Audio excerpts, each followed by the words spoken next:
इस वीडियो में हम डिस्कस करेंगे ideal versus practical operational amplifier characteristic. तो सबसे पहले आते हैं जो आइडियल ऑपरेशनल एम्पलीफायर है उसकी कैरेक्टरिस्टिक को देखते हैं। तो जैसा कि हम जानते हैं कि जो ऑपरेशनल एम्पलीफायर है वो एक वोल्टेज एम्पलीफायर है। तो वोल्टेज एम्पलीफायर की जो कुछ बेसिक सी कैरेक्टरिस्टिक हैं, जैसे कि जो इनपुट रेसिस्टेंस है वो जितना ज़्यादा हो उतना अच्छा है ना। तो आइडियल वोल्टेज एम्पलीफायर बोल लें या आइडियल ऑपरेशन एम्पलीफायर बोल लें, तो इनपुट रेसिस्टेंस जो है या इनपुट इम्पीडेंस जो है वो इनफाइनाइट होना चाहिए। ठीक है। फिर आउटपुट रेसिस्टेंस को देख लेते हैं। तो आउटपुट रेसिस्टेंस जितना कम हो उतना अच्छा होता है एक वोल्टेज एम्पलीफायर के लिए। ठीक है। यहाँ पर अगर हम उसको हम जीरो मान लेते हैं कि आइडियल वोल्टेज एम्पलीफायर या आइडियल ऑपरेशन एम्पलीफायर, तो उसका आउटपुट रेजिस्टेंस जीरो। तो कहने का मतलब है जो भी AVD है वो आउटपुट पे आएगी, चाहे आप आउटपुट पे कुछ भी लोड कनेक्ट करें, है ना, कुछ भी लोड आप कनेक्ट करें, जैसे कि हमने पहले डिस्कस किया था। ठीक। फिर उससे आगे चलते हैं। एक वोल्टेज एम्पलीफायर की एक प्राइम कैरेक्टरिस्टिक है कि उसका वोल्टेज गेन भी ज़्यादा होना चाहिए। तो ठीक है, तो यहाँ पर हम मान लेते हैं कि वोल्टेज गेन जो है इनफाइनाइट है। तो आइडियल ऑपरेशन एम्पलीफायर का जो वोल्टेज गेन है इनफाइनाइट है, और वैसे भी ऑपरेशनल एम्पलीफायर, अगर प्रैक्टिकल ऑपरेशन एम्पलीफायर है उसका गेन भी बहुत ज़्यादा होता है। ठीक है। तो जो BJT या MOSFET, अगर हम उन एम्पलीफायर की बात करें तो उससे कहीं ज़्यादा इसका गेन होता है। ठीक है। तो ये तीन कैरेक्टरिस्टिक हो गई। इनपुट वोल्टेज, जो इनफाइनाइट वोल्टेज गेन है, इनफाइनाइट इनपुट रेसिस्टेंस है, जीरो आउटपुट रेसिस्टेंस होना चाहिए। ठीक है। अच्छा, अब ये जो ऑफसेट वैल्यू है, जीरो ऑफसेट वैल्यू, ये सिर्फ ऑपरेशनल एम्पलीफायर में है, क्योंकि इसमें डिफरेंशियल जो इनपुट स्टेज पे है वो डिफरेंशियल एम्पलीफायर है। ठीक है। तो वहाँ पर ये आउटपुट को जीरो बनाना पड़ता है। मतलब अगर आप इनपुट जीरो दे रहे हो तो आउटपुट को जीरो बनाना पड़ता है। तो आइडियल केस ये है कि जो डिफरेंशियल एम्पलीफायर है उसमें दोनों ट्रांजिस्टर की जो इलेक्ट्रिकल प्रॉपर्टीज़ हैं वो दोनों की मैच करती हैं। तो मैच करेंगी तो ऑफसेट वोल्टेज क्या हो जाएगी, जीरो। तो कहने का मतलब है कि अगर आप दोनों इनपुट पे अगर जीरो वोल्टेज अप्लाई करते हो तो आउटपुट जीरो आएगा। तो कहने का मतलब है ऑफसेट वोल्टेज क्या होनी चाहिए, जीरो होनी चाहिए। ठीक है। अच्छा, तो एक बार फिर से देख लेते हैं इनको, जो यहाँ पर मैंने कुछ डेफिनेशन लिखी हैं। तो मैथमेटिकल डेफिनेशन ये है कि जो infinite voltage gain, ideal op amp का इनफाइनाइट वोल्टेज गेन होना चाहिए। ठीक है। तो जो वोल्टेज गेन है, वोल्टेज गेन क्या होता है अगर उसको मैथमेटिकली फॉर्मुलेट करें तो V output divide by V इन। तो यहाँ पर जो V इन है वो बेसिकली क्या है, दोनों जो इन्वर्टिंग और नॉन इन्वर्टिंग, ये नॉन इन्वर्टिंग टर्मिनल है, ये इन्वर्टिंग टर्मिनल है, तो दोनों की जो वोल्टेज का जो डिफरेंस है वो है VD। तो वो है हमारा इनपुट। तो V note divide by VD। तो अगर हम ये मान के चल रहे हैं कि इनफाइनाइट वोल्टेज गेन है तो AV की वैल्यू हो गई इनफाइनाइट। तो कहने का मतलब है VD की वैल्यू क्या हो गई, जीरो, है ना। इससे तो इंडिकेशन यही मिल रहा है।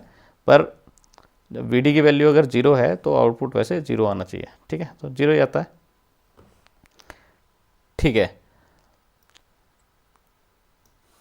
अब आते हैं इनपुट इनफाइनाइट इनपुट रेसिस्टेंस पे। ठीक है।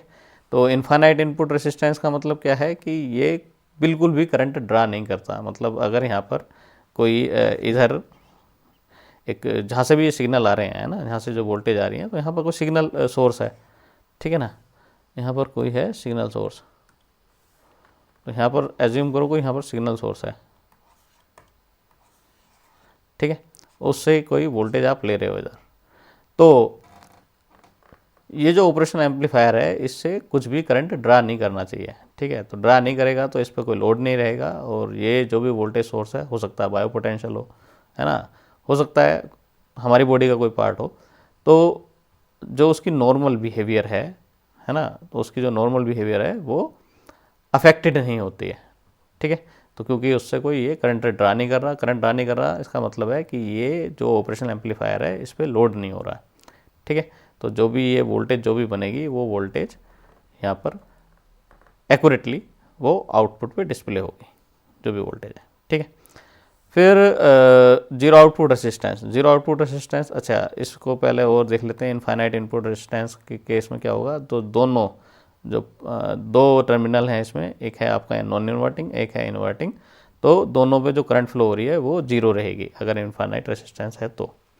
ठीक है। अच्छा, अब आते हैं आउटपुट पे। आउटपुट रेसिस्टेंस है आपका जीरो आउटपुट रेजिस्टेंस, और मैंने यहाँ पर लिखा है इनफाइनाइट, और जो कि ये मैंने गलत लिखा है, आउटपुट रेजिस्टेंस जीरो होना चाहिए, ठीक है ना। तो आउटपुट रेजिस्टेंस जीरो, तो आउटपुट रेजिस्टेंस जीरो है तो इसका मतलब क्या है, आप इस पर कुछ भी लोड लगा सकते हो और उस लोड के अक्रॉस जो वोल्टेज रहेगी वो हमेशा AVD रहेगी, ठीक है। अगर यहाँ पर इनपुट रेजिस्टेंस जो आउटपुट रेजिस्टेंस है अगर वो जीरो है तो इसका मतलब क्या है, यहाँ पर किसी भी वैल्यू का लोड लगा सकते हो और उसके अक्रॉस जो वोल्टेज रहेगी वो AVD रहेगी। चाहे रेजिस्टेंस की वैल्यू अगर लो रखोगे तो हाई करंट फ्लो होगी, रेजिस्टेंस की वैल्यू अगर हाई रखोगे तो लो करंट फ्लो होगी, पर दोनों केस में जो इस लोड रेसिस्टर है उसके अक्रॉस जो वोल्टेज होगी वो AVD होगी, ठीक है। क्लियर है इतनी चीज़। अच्छा, zero offset, zero output offset, जब दोनों इनपुट आप जीरो दे रहे हो यानी इन दोनों को ग्राउंड किया हो तो आउटपुट जो है जीरो आता है आइडल ऑप एम्प का, ठीक है। तो ऑफसेट जो वोल्टेज है वो अप्लाई करने की हमें ज़रूरत नहीं है, तो इसका मतलब है जो ऑफसेट वोल्टेज है वो क्या है, जीरो, तो V offset equals to zero होनी चाहिए, ठीक है। तो इसका मतलब क्या है, जब V1 और V2 को जीरो किया हो तो आउटपुट जो है जीरो आना चाहिए, ठीक है। ठीक है, अब आते हैं, इससे नीचे आते हैं infinite bandwidth. Operational amplifier DC signal को और AC सिग्नल को दोनों को एम्पलीफाई करता है, ठीक है। अच्छा, तो इनफाइनाइट बैंडविड्थ का मतलब ये है कि किसी भी फ्रीक्वेंसी का सिग्नल आए, है ना, इनपुट पे किसी भी फ्रीक्वेंसी का सिग्नल आए वो हर तरह के सिग्नल को एम्पलीफाई करने में कैपेबल है आइडल ऑप एम्प, ठीक। तो जीरो से लेके इनफाइनाइट फ्रीक्वेंसी, है ना, मेगाहर्ट्ज़, गीगाहर्ट्ज़, तो जो भी सिग्नल अवेलेबल हैं सबको एम्पलीफाई कर देता है, ठीक है। तो एम्पलीफाई करने का मतलब क्या है, कोई भी एटेन्यूएशन ना हो, है ना, विदाउट एनी एटेन्यूएशन।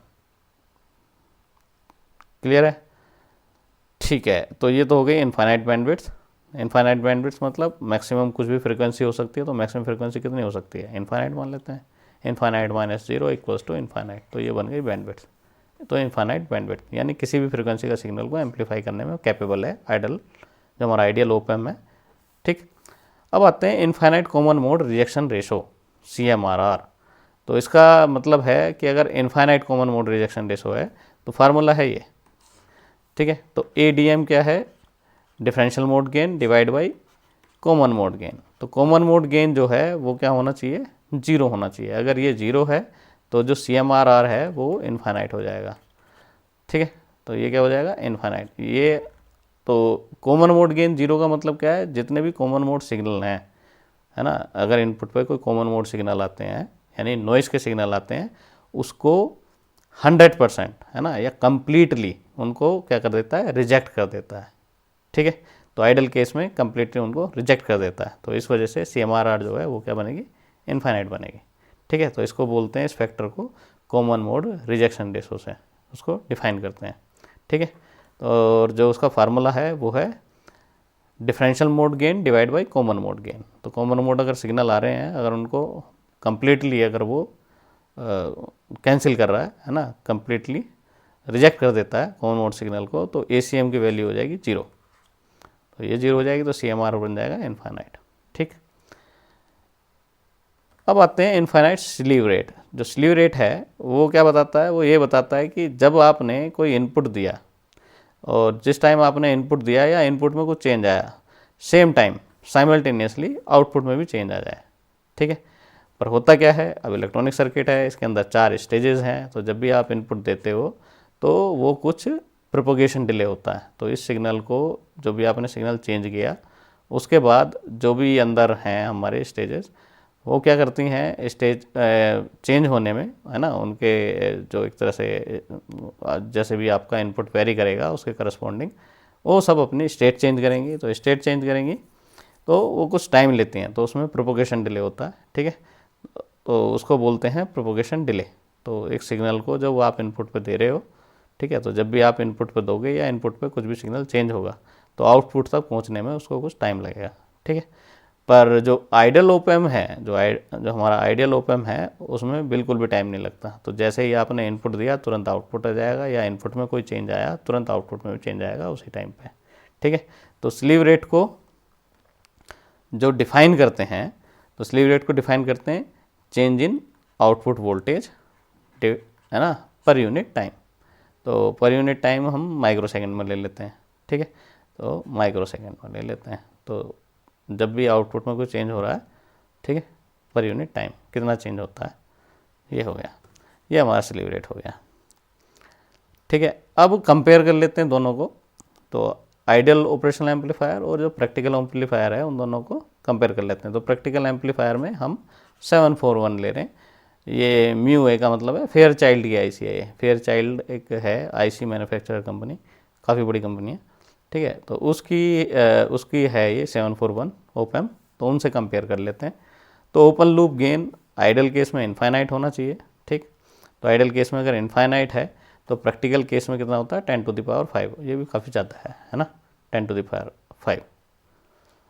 तो प्रैक्टिकल में इतना है। बैंडविड्थ वैसे इनफाइनाइट है, तो 741 की जो है 10 हर्ट्ज से लेके 100 मेगाहर्ट्ज तक के सिग्नल को एम्पलीफाई कर सकता है।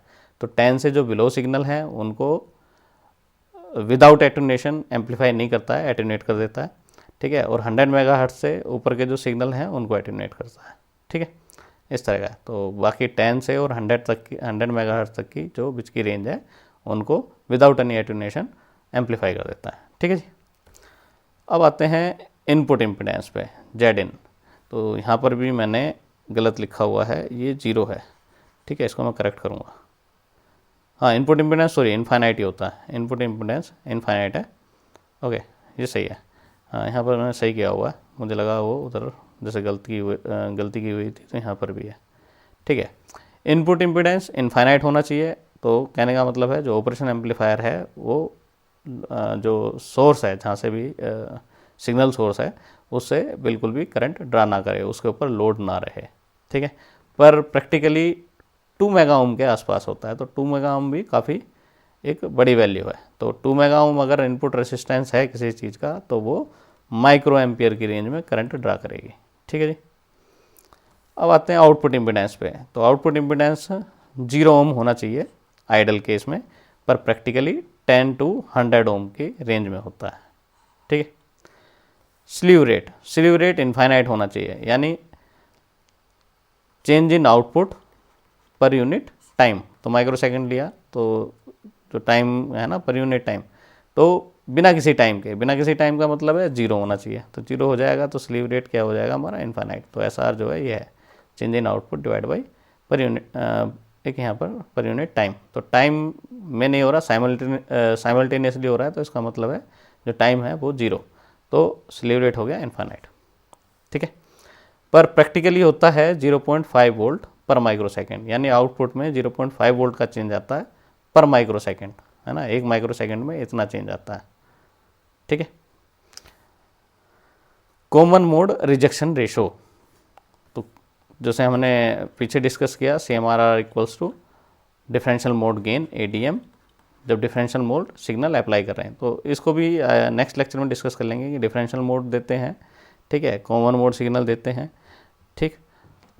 और जो इनपुट हैं उसमें सिंगल इनपुट पर कोई सिग्नल दे रहे हैं तब क्या चेंज आता है, ठीक है। वो सबको हम एक बार नेक्स्ट लेक्चर में हम डिस्कस कर लेंगे, उन ऑपरेशन में किस तरह जो हमारा ऑपरेशन एम्पलीफायर है वो बिहेव करता है। तो ADM डिवाइड बाई ACM है कॉमन मोड सिग्नल। तो आइडल केस में कॉमन मोड सिग्नल सारे रिजेक्ट हो जाने चाहिए, तो ये वैल्यू 0, तो इनफाइनाइट होनी चाहिए। पर प्रैक्टिकली कॉमन मोड रिजेक्शन, यानी जो कॉमन मोड सिग्नल है वो कम्प्लीटली रिजेक्ट नहीं होते हैं, ठीक है। तो कम्प्लीटली रिजेक्ट नहीं होते हैं, तो ये है ये रेशो 10 टू 100 डेसिबल, ठीक है, 741 की इनके बीच में लाई करती है। ऑफसेट वोल्टेज आइडल केस में 0 वोल्ट होनी चाहिए, ठीक है, पर कितनी है 0.2 मिली वोल्ट। तो ऑफसेट जो हमारी नल जो पिन है उस पर 0 से लेके 0.2, और हो सकता है प्लस हो सकता है माइनस हो, ठीक है। ये वोल्टेज हम इस रेंज की वोल्टेज यानी 0 से लेके 0.2 मिली वोल्ट ये हमें अप्लाई करनी पड़ती है आउटपुट को 0 बनाने के लिए, ठीक है। चलिए जी, इसको यहीं रोकते हैं। वीडियो कैसी लगी प्लीज़ कमेंट करें, चैनल को लाइक करें, चैनल को सब्सक्राइब करें और वीडियो को लाइक करें, ठीक है। चलिए, थैंक यू।